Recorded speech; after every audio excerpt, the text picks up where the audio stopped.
Hey, this is Bowen, and I'm here to give you a few pieces of advice on playing Family Guy. First piece of advice is what to do about the upper left flipper. So as you know, Family Guy has an upper flipper, a little baby one. And then when the ball whips around that loop, you've got a couple options. And you just saw me do it a couple ways. One is to just flail away and hope it goes around that loop like you saw there. The second way is to just let it go. Don't pretend the flipper isn't there, and chances are pretty good that things will work out okay. So let me show that to you again. Basically, shoot the loop and just let it go. And hopefully, everything works out okay. Try that one more time. Don't let that cut get on top of you. It's actually kind of surprising how well that works. It works a lot better than you would expect it to. One more try. So there's your chance. There's a really good way of dealing with that loop. You have to be a little bit chill about it. You can add one piece to that, which is to shove the game a little bit up and to the right as it's coming around the loop. I'll show you what that is. Missed the shot, but I'll get that back around there. That's also a way of handling TV. Just let it bounce over, and the bounce over is a really good tactic on just about any game. So I'm going to try to shoot the spinner here, and as it goes around, I'm going to tap it up and to the right as it comes around the loop. That allows it to come off, and as you saw earlier, one of the balls was coming down and hitting the slingshot. But that little tap to the right allows it to come off. So I'll show that to you again. Tap it, grab it. And now I can try to make that shot repeatedly if I need to. So let's go into TV again. The third way of dealing with that upper flipper is to hold the flipper up. So instead of just letting it go, hold the flipper up and watch it bounce off. Boom, wall, bounce, nice and decent control. Again, off the wall on the right, and then it comes to a controlled play. One more try. Round, hold up the flipper off the wall, and then it generally comes pretty controlled down towards the flippers there. So again, that upper flipper on Family Guy, the flipper is partially designed to screw you over. The idea being that you shoot the ball off into that captive ball area or whatever the hell the Stewie is going on there, and you get in trouble. So don't do it. Either don't flip or bang the ball off the wall, and in either case you can get control much more easily than you would otherwise. Now in Family Guy there is a TV Wizard mode, which is accounted by continuing to shoot the spinner and playing through all the modes. So this concept of going through the spinner and continuing to play the modes that way really comes in handy for big scores. But you want to be careful to play at least one or two of the modes out, because TV Wizard's value is based on the number of shots you make in the modes. So it's important not to just time out everything, because you'll end up with a TV Wizard mode that's worth jack. Let's move on to the second piece, which is how to play the Stewie Pinball. Stewie Pinball lights up when you shoot the captive ball enough times. Oh yeah, that's don't do that. That's illegal. All right, shut up. So let's show a little bit about how to play Stewie Pinball.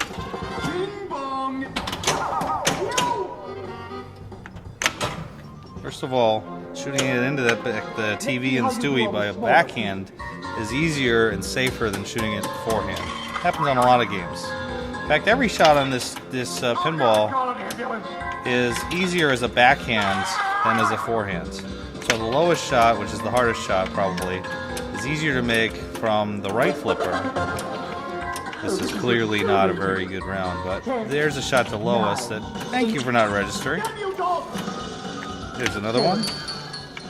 Hit the impeller of a true. 5, 4, 3, 2. But there's not very much to say about Stewie Pinball. Most Stewie Pinballs on location will not time out like that, like this one does. And basically the idea, if you play one on location, you get to keep that ball going on Stewie until you lose it. So the outside loops are the places to go there. If you continue to shoot the loops, shoot Brian and shoot Chris, you'll never lose the ball up there. And those shots, even though they're not worth very much, you just make as many as you can until, you know, until you're tired of it or until you win a free game. Okay, I'm going to try to get one of these stacks going. A stack is the idea of getting two very valuable features going at the same time. In this case, the two I'm going for are Ipecac, which is running now, and Lard Multiball. And I get Lard Multiball by shooting the captain ball enough times. Unfortunately, I just blew it by accidentally shooting the bumpers instead. So, you won't be seeing that stack.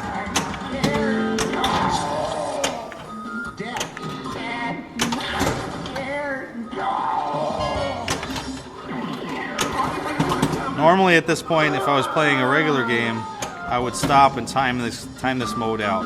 As it is, I'm out of time anyway.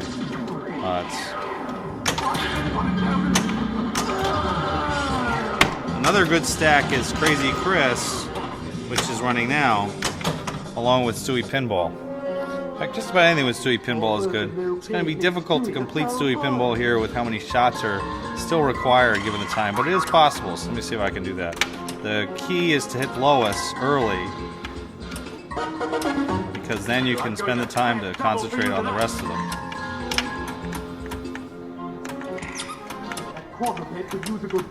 So let's see, Meg. One more shot to Brian.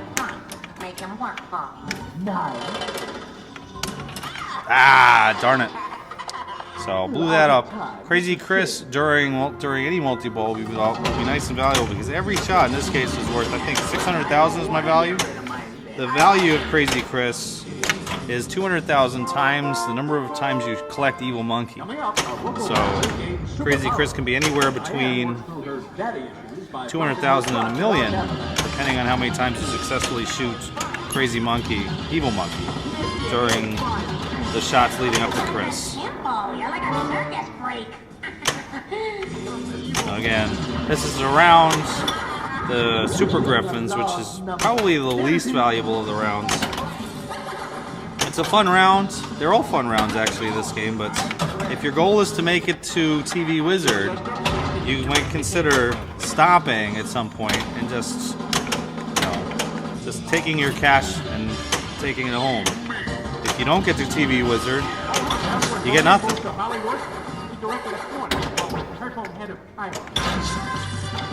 Oh. Totally got remember when.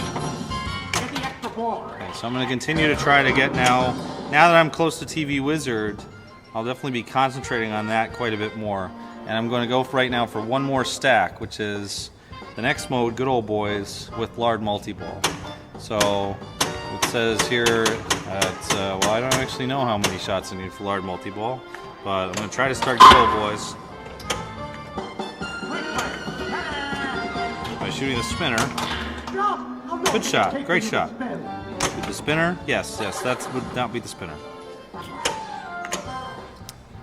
Family Guy is also a game where post transfers work very well. To do a post transfer, you kind of whap the machine on the side, like just a quick tap, and then try not to lose, like that. So that was not an ideal post transfer, but it did end up accomplishing the goal, which was to get it to the left. So hold the flipper up, bounce over, catch.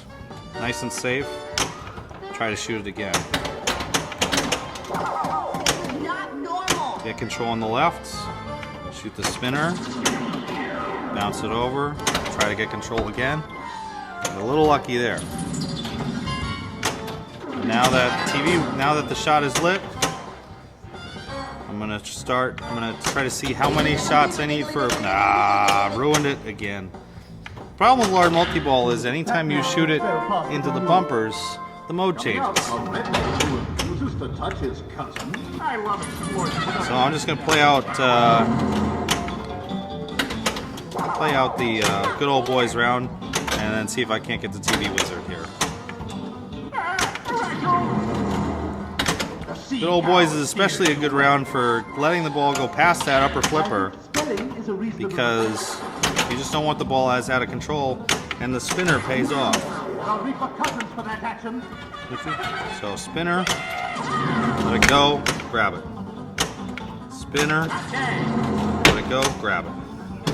Spinner, and then try to do that as many times as you can before the time runs out.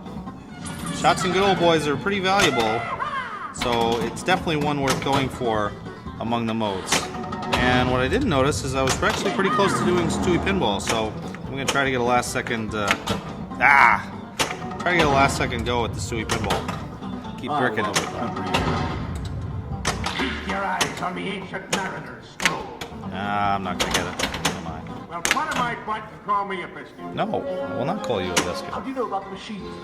Well, that was a little disappointing that I couldn't have gotten more time on the stack, but it looks likely that I'll get this one more shot to Meg to finish off and start Stewie Multi-Ball. During Stewie Multi-Ball, basically the goal is to shoot shots up top and down the bottom, but it's really not worth that many points as far as I can tell. So ideally you want something else going on when you enter Stewie. Otherwise, you're basically just going to flail around and get a few points out of it. So while I still have time on the mode that was running, I'm going to just try to make as many mode shots as I can, get that to pay off. Because I know that mode is going to be ending very shortly. Mode timers seem to stop while a ball's in the bumpers or while balls are being plunged as part of a multi-ball. So there's opportunity, even though the timer was at 0, to continue making shots in this round. Oh, that was cool. The ball came back down and out there. If nothing else is running during Stewie, you want to at least avoid a double drain. That was not a good Stewie multi-ball, but what ended up happening is I got a lot of points out of the corresponding Good Old Boys round. So it was actually a pretty productive round in terms of points. And the other benefit is the more mode shots you make, the better the TV Wizard will be once you start that. So when TV Wizard plays, it's going to give you points according to how many shots you made during each round. It's 30,000 for Good Old Boys, 50,000 for Super Griffins, 30,000 for Chicken Fight, 15,000 for Sexy Party, and 30,000 for Ipecac. This gives you a starting value that then is worth, every shot you make is worth that many points. Oh my god.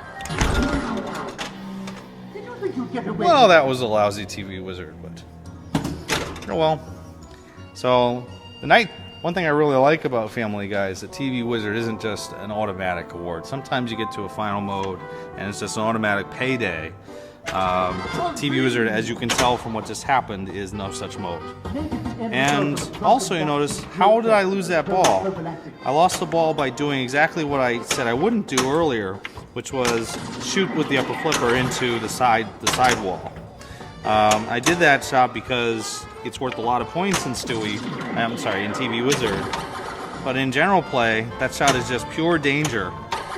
And you know, you could say that I made a mistake there by actually trying for that shot during TV Wizard. Getting back around to a second TV Wizard is very difficult without any extra balls. With extra balls, it is possible to do it. And I've actually gotten 3 TV Wizards in a game once, but it's not a very exciting strategy. But at this point, if you really were going for TV Wizard, you would just start timing things out, holding the ball during rounds, instead of continuing to take and make shots. And again, you can see what happens. When I fire that upper flipper, the ball is just completely out of control.